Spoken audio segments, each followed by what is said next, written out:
అందరికీ నమస్కారం అండి. Welcome to heart and soul kitchen. ఈరోజు ఎన్నో పోషకాలున్న సిరికూరాకు పొడి కూర చూడబోతున్నామండి.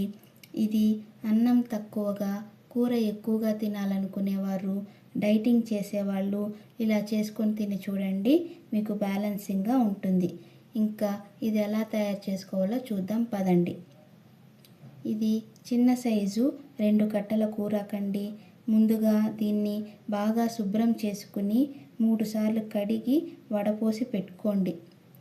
ఇది ఇలా తడి లేకుండా ఉండేలాగా చూసుకోండి.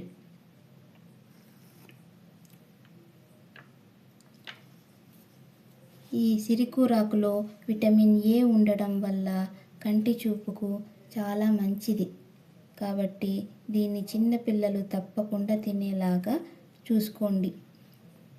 ఇప్పుడు దీన్ని చిన్న చిన్న ముక్కలుగా కట్ చేసి పెట్టుకోవాలండి. ఈ మొత్తం కూరాకునంతా ఇదే విధంగా తరిగి పెట్టుకోండి. మన ఛానల్ని సబ్స్క్రైబ్ చేసుకోండి, షేర్ చేయండి, లైక్ చేయండి. తరువాత స్టవ్ వెలిగించి ఒక గిన్నె పెట్టుకుని వేడి అయిన తర్వాత 1 టేబుల్ స్పూన్ ఆయిల్ వేసుకోండి.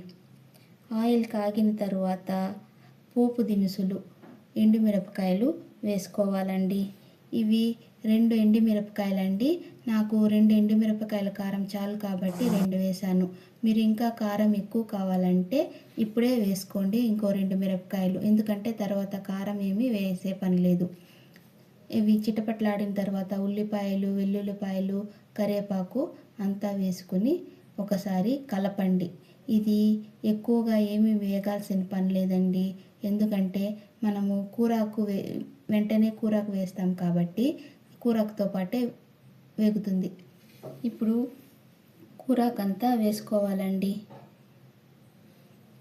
ఈ కూరాకులో కాల్షియం, ఐరన్ ఉండడం వల్ల కాల్షియం ఎముకలకు,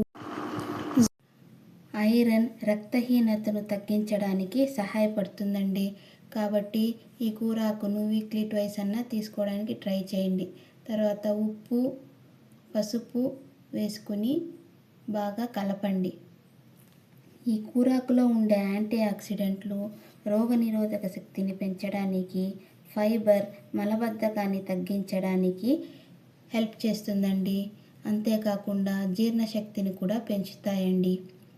ఈ కూరాకును బాగా కలపండి. కలపడం వల్ల అదంతా తగ్గి అందులో నుంచి నీరు వస్తుందండి. మనం వేరే నీరేం వేయడం లేదు కాబట్టి ఆ నీరుతోనే ఉడికిపోతుందండి. ఇలా బాగా కలిపి మూత పెట్టండి. ఇది మధ్య మధ్యలో చూసుకుంటూ కలిపి ఉడికించండి. అది క్లిప్ మిస్ అయింది. ఇది బాగా ఒకసారి కలిపి చూసుకోండి. ఉడికిపోయింది, నాకు ఇక్కడ ఉడికిపోయిందండి. కాబట్టి ఇందులో పప్పు వేసుకోవాలండి. ఇది కందిపప్పు, నేను ముందుగానే ఉడికించి పెట్టుకున్నాను.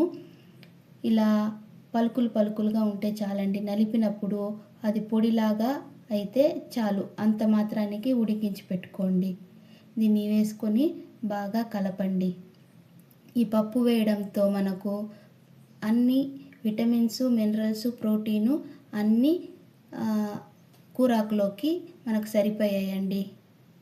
ఇప్పుడు దీన్ని బాగా కూరాకు అంతా పట్టేలాగా కలపండి. ఇది అందరూ తినగలరండి, కాకపోతే కూరాకు అంటే ఇష్టం లేని పిల్లలు తినలేరు కాబట్టి వాళ్ళకి కాస్త ఎక్స్ట్రా ప్రోటీన్ యాడ్ చేయాలండి. ఆ ఎక్స్ట్రా ప్రోటీన్ ఏంటో కాదండి, చెనిగ్గింజలు. ఇది ముందుగానే వేయించి పొట్టు తీసి పెట్టుకున్నానండి. ఇది వేయడం వల్ల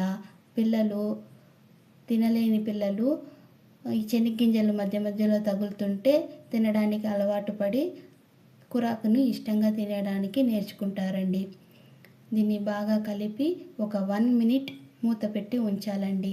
ఎందుకంటే పప్పు అంతా మనకి ఆకుకి బాగా పట్టాలి కాబట్టి 1 మినిట్ చాలండి, ఎక్కువేం అక్కర్లేదు. 1 మినిట్ తర్వాత ప్లేట్ తీసి దీన్ని ఒకసారి కలపండి. అంతేనండి. ఇప్పుడు స్టవ్ ఆఫ్ చేసేయండి. ఆరోగ్యకరమైన సిరికూరాకు పొడి కూర మనకు తయారైపోయింది. దీన్ని సర్వింగ్ ప్లేట్లోకి తీసుకోవడమేనండి. ఇది